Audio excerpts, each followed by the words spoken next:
নমস্কার, আমি পবিত্র সরকার। আপনারা দেখছেন fantasy prediction today YouTube channel. আজকের ভিডিওতে আলোচনা করব ওয়েস্ট ইন্ডিজ ভার্সেস ইংল্যান্ডের মধ্যে তৃতীয় টি-20 যে খেলা হতে চলেছে, সেই খেলায় ফ্যান্টাসি টিপস নিয়ে আলোচনা করব।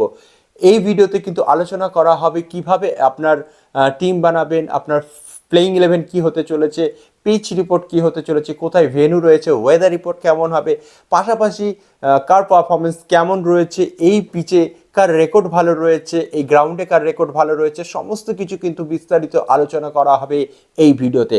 সুতরাং যে যেখানেই থাকুন, যেভাবেই থাকুন, কানে হেডফোন পুরে অবশ্যই ভিডিওটি শেষ পর্যন্ত দেখতে থাকুন, কারণ এই ভিডিওতে প্রথম থেকে শেষ পর্যন্ত যেগুলি বলা হবে সমস্ত কিছু কিন্তু উইথ প্রুফ আপনাদেরকে দেখানো হবে, এবং যদি মেনে চলেন তাহলে 100% উইনিংয়ের চান্স কিন্তু থাকছে।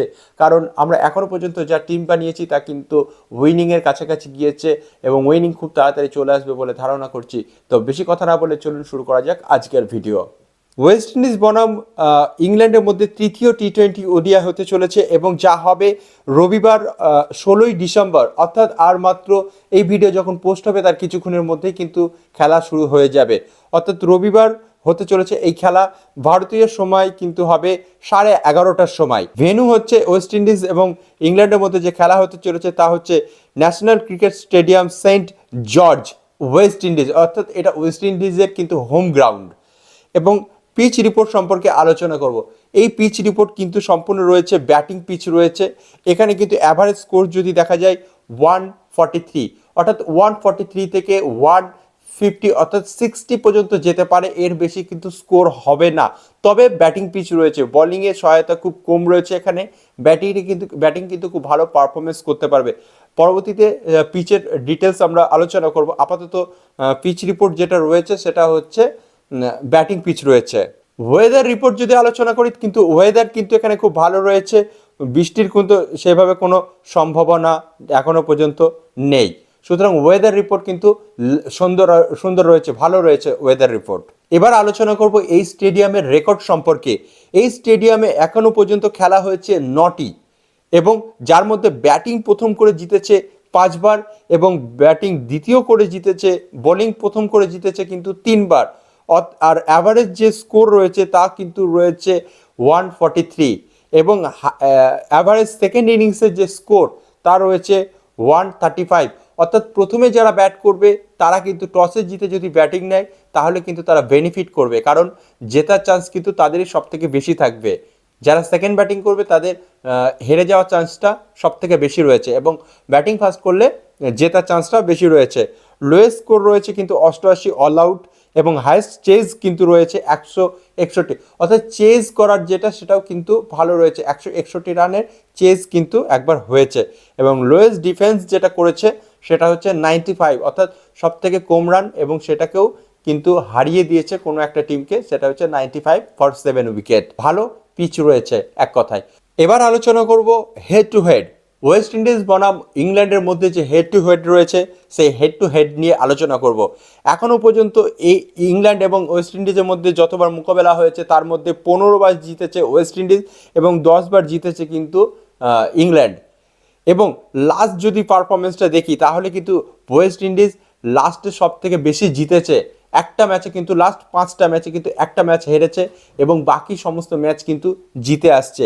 এবং ইংল্যান্ডের কথা যদি বলি, তারা কিন্তু লাস্ট 5টা ম্যাচে কিন্তু হেরেছে 4টে এবং জিতেছে মাত্র একটা। ঠিক উল্টোটা রয়েছে কিন্তু ওয়েস্ট ইন্ডিজের এবং ইংল্যান্ডের মধ্যে। ওয়েস্ট ইন্ডিজ 4টে ম্যাচ জিতেছে এখনও পর্যন্ত, লাস্ট 5টা ম্যাচে একটাতে হেরেছে, এবং ইংল্যান্ড কিন্তু 5টা ম্যাচের মধ্যে 4টেতে হেরেছে, একটা ম্যাচ জিতেছে। সুতরাং হেড টু হেডে কিন্তু ওয়েস্ট ইন্ডিজ কিন্তু অনেকটাই এগিয়ে রয়েছে। সুতরাং আমরা ব্যাটিংগুলো বেশি ফোকাস রাখবো, এবং ওয়েস্ট ইন্ডিজের ওপর বেশি ফোকাস থাকবে আজকের আমাদের এই ফ্যান্টাসি টিপস ভিডিওতে কিন্তু। এবং এই খেলা কিন্তু লাইভ দেখা যাবে, সেটা হচ্ছে ফ্যান কোড। আমরা ইতিমধ্যে জানি যে ফ্যান কোড বলে একটি অ্যাপ রয়েছে, সেই অ্যাপে কিন্তু লাইভ ক্রিকেট এই ম্যাচের ক্রিকেট কিন্তু দেখা যাবে ফ্যান কোডে। সুতরাং আপনারা অবশ্যই যাদের ফ্যান কোড নেই তারা কিন্তু ফ্যান কোডটাকে ইনস্টল করে নিতে পারেন, সেখান থেকে কিন্তু আরামসে দেখতে পারবেন। এবার আমরা আলোচনা করব প্লেইং 11 নিয়ে। সর্বপ্রথমে আমরা আলোচনা করব ওয়েস্ট ইন্ডিজের প্লেইং 11 কীভাবে সাজানো হতে পারে। আর বলে রাখি এটা কিন্তু সম্ভাব্য প্লেইং 11। যদি অ্যাকুরেট প্লেইং 11 জানতে চান এবং সম্পূর্ণ ম্যাচ শুরু হওয়ার মুহূর্তে যদি কিছু জানতে চান, তাহলে অবশ্যই ডিসক্রিপশন বক্সে টেলিগ্রাম চ্যানেলের লিঙ্ক দেওয়া থাকবে, সেখান থেকে কিন্তু আপনাকে জয়েন হতে হবে এবং সম্পূর্ণ ফ্রিতে আপনি জয়েন করতে পারবেন। এবং আপনাদেরকে শেষ মুহূর্তের আপডেট কিন্তু আমরা টেলিগ্রাম চ্যানেলে দিই এবং 3-4টে যতগুলো টিম আমরা পারি সেখানে বানিয়ে আমরা দিতে থাকি। তাই অবশ্যই ডিসক্রিপশন বক্স থেকে কিন্তু টেলিগ্রাম চ্যানেলের লিঙ্ক নিয়ে জয়েন করবেন। এবার আলোচনা করব প্লেইং 11 সম্পর্কে। ওয়েস্ট ইন্ডিজের প্লেইং 11 রয়েছেন ব্র্যান্ডন কিং, কোয়েল মায়ার, রয়েছে Nicholas Pooran, Shai Hope, Shimron Hetmyer, Rovman Powell, Andre Russell, Jason Holder, Motie Joseph এবং রয়েছে হোসেন। এই ছিল ওয়েস্ট ইন্ডিজের প্লেইং 11। এবার আমরা আলোচনা করব ইংল্যান্ডের প্লেইং 11 কি হতে চলেছে। ফিলিপ সল্ট, তিনি কিন্তু রয়েছে, Jos Buttler wicket keeper. Philip Salt এবং জস বাটলার দুজনেই উইকেট কিপার এবং জস বাটলার কিন্তু ক্যাপ্টেন। পাশাপাশি উইল জ্যাক, শ্যাম কারন, দারুণ একজন all rounder, Livingstone, Harry Brook, Moeen Ali, Chris Woakes, Adil Rashid, Ahmed এবং মিল। এই হচ্ছে ইংল্যান্ডের কিন্তু প্লেইং 11। সম্ভাব্য প্লেইং 11 কিন্তু এটাই হতে চলেছে ইংল্যান্ড এবং ওয়েস্ট ইন্ডিজ টিমের। এবার আমরা আলোচনা করব ওয়েস্ট ইন্ডিজ এবং ইংল্যান্ডের মধ্যে কি প্লেয়ার কি হতে চলেছে, প্লেয়ারের পারফরমেন্স অনুযায়ী আমরা এইখানে কিন্তু আলোচনা করব। প্রথমে ব্র্যান্ডন কিং, তার কিন্তু পারফরমেন্স যদি দেখি আমরা টি-20 ক্ষেত্রে যথেষ্ট ভালো রয়েছে। লাস্ট ম্যাচে 22, 17, 35, 85, 18, অর্থাৎ অল ওভার পারফরমেন্স কিন্তু যথেষ্ট ভালো রয়েছে। সেক্ষেত্রে আপনি কিন্তু টিমে অবশ্যই রাখতে পারেন। নিকোলাস পুনামের কিন্তু আমরা দেখছি যে পারফরমেন্স সেটা কিন্তু নিচের দিকে চলে আসছে। প্রথমে কিন্তু 13, 47, 1, 20, 67, অর্থাৎ পারফরমেন্স কিন্তু একটু নিচের দিকে আছে। তবে অবশ্যই নিকোলাস পুনামকে কিন্তু আপনি অবশ্যই রাখতে পারেন। রোমেন পাওয়েল কিন্তু 31, 40, 21, 1 আর একটাতে ব্যাটিং পায়নি, মোটামুটি পারফরমেন্স ভালো আছে। সেক্ষেত্রে আপনি রবি পাওয়েলকে কিন্তু রাখতে পারেন, কোনো অসুবিধা নেই। এবং দ্বিতীয় আন্দ্রে রাসেল কিন্তু একজন অলরাউন্ডার। সুতরাং আমি আন্দ্রে রাসেলকে কিন্তু যে কোনো একটা টিমে ক্যাপ্টেন করার জন্য আপনাদেরকে বলবো। যদি কোনো একটা টিমে ক্যাপ্টেন করেন সেক্ষেত্রে কিন্তু আপনার জেতার চান্স কিন্তু থাকবে আন্দ্রে রাসেলের ক্ষেত্রে। কারণ বোলিং থেকে যদি একটা উইকেট নেয়, 30-এর কাছাকাছি যদি এটা রান করে দেয়, তাহলে টি-20তে কিন্তু যথেষ্ট ভালো একটা স্কোর এনে দেবে, পয়েন্ট আপনাকে এনে দিতে পারবে। সেক্ষেত্রে আন্দ্রে রাসেলকে আপনি টিমে রাখতে পারেন। জেসন হোল্ডারের পারফরমেন্স যদি আমরা দেখি, একটা উইকেট, 2 উইকেট, 0, 0, 2, অর্থাৎ আমি এখানে জেসন হোল্ডারকে কিন্তু আমি আপাতত বসিয়ে রাখছি। যদি প্রয়োজন হয় সেক্ষেত্রে আমরা নেব, তবে জেসন হোল্ডারকে কিন্তু না নেওয়ার পরিকল্পনা বেশি রয়েছে। জোসেফকে অবশ্যই রাখা যেতে পারে, কারণ জোসেফ কিন্তু দুর্ধর্ষ একজন বলার। সেক্ষেত্রে জোসেফকে অবশ্যই ওয়েস্ট ইন্ডিজের পক্ষ থেকে আপনি রাখতে পারেন। মোটামুটি ওয়েস্ট ইন্ডিজের 1, 2, 3, 4, আপনি ওয়েস্ট ইন্ডিজের এই 5টা প্লেয়ারকে কিন্তু অবশ্যই রেখে, যে টিমই করুন না কেন, এই 5টা প্লেয়ারকে কিন্তু আপনি চোখ বন্ধ করে রেখে দিতে পারেন। পাশাপাশি আমরা আলোচনা করব ইংল্যান্ডের কি প্লেয়ার। সেক্ষেত্রে আমি বলবো যে ফিলিপ সল্ট, তার পারফরমেন্স 40, 21, 45, 14 এবং একটাতে ব্যাট পায়নি। আমি ফিলিপ সল্টকে কিন্তু ড্রপ করার জন্য এখানে বলবো, যদিও ওপেনিং করার কিন্তু চান্স রয়েছে ফিলিপ সল্ট, তবে তাকে ড্রপ করে দেওয়া ভালো। জস বাটলার অবশ্যই টিমে রাখতে পারেন, কারণ জস বাটলারের পারফরমেন্স কিন্তু যা ছিল তার থেকে কিন্তু অনেকটা উপরে চলে এসেছে। আপনারা দেখতে পারবেন যে প্রথমে 1, 5, 3, তারপরে 58, 41, অর্থাৎ জস বাটলার কিন্তু আস্তে আস্তে স্কোর করছে। সেক্ষেত্রে কিন্তু জস বাটলারকে রাখাটা যেতে পারে টিমের চোখ বন্ধ করে। উইল জ্যাককে কিন্তু আপনি রাখতে পারেন, আবার না রাখতে পারেন, তবে রিস্ক চান্সটা বেশি। কারণ উইল জ্যাকের পারফরমেন্স এখনও পর্যন্ত সেইভাবে একটা ম্যাচে ভালো রয়েছে, কিন্তু বাকিগুলোতে 11, 26, 16, 17 এই পারফরমেন্স দেখে কিন্তু উইল জ্যাককে আমরা টিমে রাখছি না। স্যাম কারনকে চোখ বন্ধ করে রাখতে পারেন, কারণ স্যাম কারন অলরাউন্ডার, কিছু রান করবে, কিছু উইকেট নেবে, সেক্ষেত্রে আপনার হেল্প হবে। লিভিংটন কিন্তু উইকেট নিতে পারে, চোখ বন্ধ করে উইকেট নিতে পারে যদি বোলিং করে এবং রান যথেষ্ট করে। তাই লিভিংটন এবং আন্দ্রে রাসেল, এই দুজনকে কিন্তু আমরা ক্যাপ্টেন এবং ভাইস ক্যাপ্টেনের জন্য চোখ বন্ধ করে ভাবতে পারি।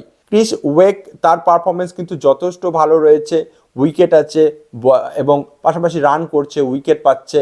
সেক্ষেত্রে ক্রিস ওয়েকের লাস্ট পারফরমেন্স লাস্টে দুটো জায়গায় যেখানে উইকেট পায়নি, তাছাড়া কিন্তু সব কিছুতে উইকেট পেয়েছে এবং রানও করেছে। সেই হিসাবে ক্রিস ওয়েককে কিন্তু আপনি রাখতে পারেন। আদিল রাশিদ কিন্তু প্রত্যেকটা ম্যাচে উইকেট নেয়, প্রত্যেক ম্যাচে উইকেট নেয় এবং ওয়েস্ট ইন্ডিজের বিপক্ষে কিন্তু উইকেট নেওয়ার যে ধারাবাহিকতাটা সেটা কিন্তু যথেষ্ট ভালো রয়েছে। সেক্ষেত্রে কিন্তু আপনি চোখ বন্ধ করে আদিল রাশিদকে কিন্তু চোখ বন্ধ করে রাখতে পারেন। এবং ইংল্যান্ডের আরও একজন কি প্লেয়ার, সেটা হচ্ছে আহমেদ কিন্তু 3-2-2-2 উইকেট, অর্থাৎ আহমেদের উইকেট কিন্তু পারফরমেন্স খুব ভালো রয়েছে। সুতরাং আহমেদকেও কিন্তু রাখতে পারেন। 11 জনের মধ্যে আমি যে টিমটাকে বেছে নিচ্ছি এদের মধ্যে থেকে তার মধ্যে Brandon King, Pooran, Powell, Andre Russell, Jos Buttler, Sam Curran, Livingstone, Chris Woakes, Adil Rashid এবং রেহান আহমেদ, এই কজনকে কিন্তু আমি অবশ্যই টিমে রাখছি। এবার আলোচনা করব ক্যাপ্টেন এবং ভাইস ক্যাপ্টেন নিয়ে। সর্বপ্রথমে বলেছিলাম যে ক্যাপ্টেনে কিন্তু আপনি অ্যান্ড্রে রাসেলকে কিন্তু চোখ বন্ধ করে নিয়ে নেবেন। এখানে কিন্তু সবাই অ্যান্ড্রে রাসেলকেই কিন্তু বেশিরভাগ ক্যাপ্টেন হিসেবে রাখবে এবং পাশাপাশি আমি স্যাম কারানের কথাও বলেছিলাম যে ক্যাপ্টেন হিসেবে রাখতে পারেন। আরও একজনের নাম যেটা এখানে নেই সেটা হচ্ছে কিন্তু লিভিংটন। আপনি লিভিংটনকে কিন্তু ক্যাপ্টেন হিসাবে অথবা ভাইস ক্যাপ্টেন হিসাবে যে কোনো একটা টিমে বেছে নিতে পারেন।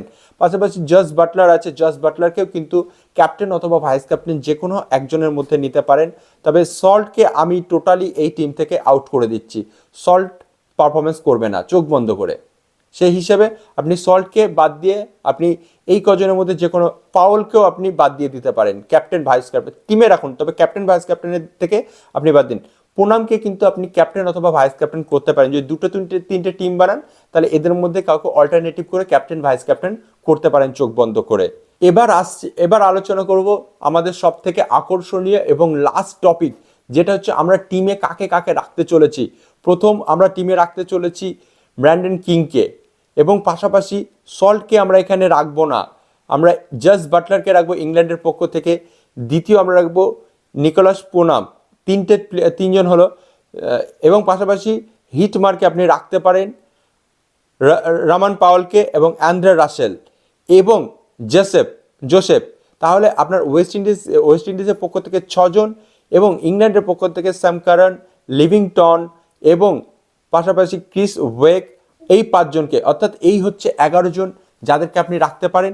এবং এদের মধ্যে থেকে কিন্তু আমি বলবো যে আপনি Andre Russell, Chris Woakes, Livingstone, Sam Curran, Pooran, এই কয়েকজনের মধ্যে থেকে কিন্তু ক্যাপ্টেন এবং ভাইস ক্যাপ্টেন আপনি বেছে নিতে পারেন।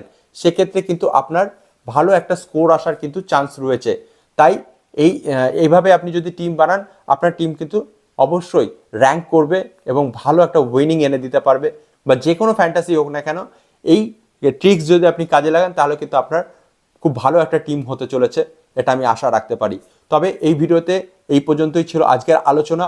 ভিডিও কেমন লাগছে অবশ্যই কমেন্ট করে জানাবেন এবং কমেন্ট করে লিখবেন যে আমাদের যে টিম বানানো হচ্ছে আর সেই টিম বানানো দেখে আপনি কতটা সফলতা পেয়েছেন, কত পার্সেন্টেজ আপনি পাচ্ছেন, অবশ্যই সেই পার্সেন্টেজটা লিখবেন। আর আগের ভিডিওতে বেশ কয়েকজন কমেন্ট করেছে, তাদেরকে অসংখ্য ধন্যবাদ জানাই এই ভিডিওতে। ভালো থাকবেন, দেখা হবে আবার অন্য কোনো নতুন ফ্যান্টাসি টিপসে। Tata, bye by.